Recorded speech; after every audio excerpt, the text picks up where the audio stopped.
नमस्कार मित्रांनो, मी तुकाराम सुरनर जी आर आणि योजना या यूट्यूब चॅनलमध्ये आपल्या सर्वांचं स्वागत आहे। आजच्या व्हिडिओमध्ये एक अत्यंत महत्त्वाची माहिती आपण पाहण्याचा प्रयत्न करणार आहोत। महाराष्ट्र शासनाचं जे काही अधिकृत संकेतस्थळ आहे त्याच्यावरती आज दिनांक 7 जुलै 2026 रोजी एक इशारा देण्यात आलेला आहे की राज्यात पुढील 5 दिवस वादळी पावसाचा इशारा देण्यात आलेला आहे। तरी नागरिकांनी स्थानिक प्रशासनाच्या सूचनांचं पालन करण्याचं आवाहन सुद्धा करण्यात आलेलं आहे।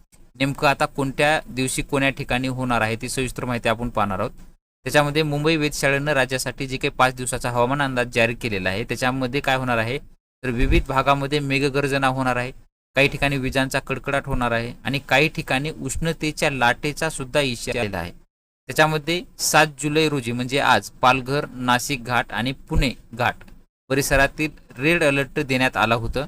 त्यानंतर मग 7 जुलै तसेच मुंबई शहर, मुंबई उपनगर, सिंधुदुर्ग, रत्नागिरी, रायगड, कोल्हापूर घाट, अहिल्यानगर, धुळे, जळगाव, वाशिम, वर्धा, नागपूर येथे येलो अलर्ट देण्यात आलेला आहे।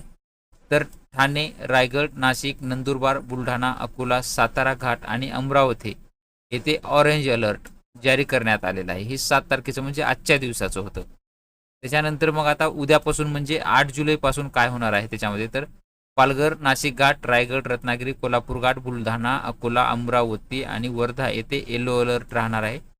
तर पुणे घाट, सातारा घाट परिसरामध्ये ऑरेंज अलर्ट आहे।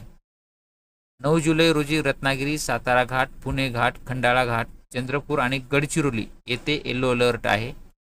त्यानंतर 10 जुलै रोजी वर्धा, चंद्रपूर, गडचिरोली आणि यवतमाळ जिल्ह्यांसाठी येलो अलर्ट आहे, कायम राहणार आहे त्यांना। आणि 11 जुलै रोजी अमरावती, वर्धा, नागपूर, चंद्रपूर येथे येलो अलर्ट देण्यात आलेला आहे।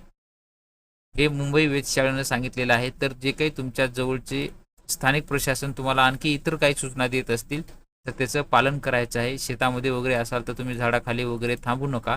व्यवस्थित शासनाचे जे काही असतील तर वारं वादळ सुटलं असेल तर पक्के घरं वगैरे असतील तर त्या ठिकाणी आपला जे काही आसरा आहे तो आपल्याला पाहायचा आहे।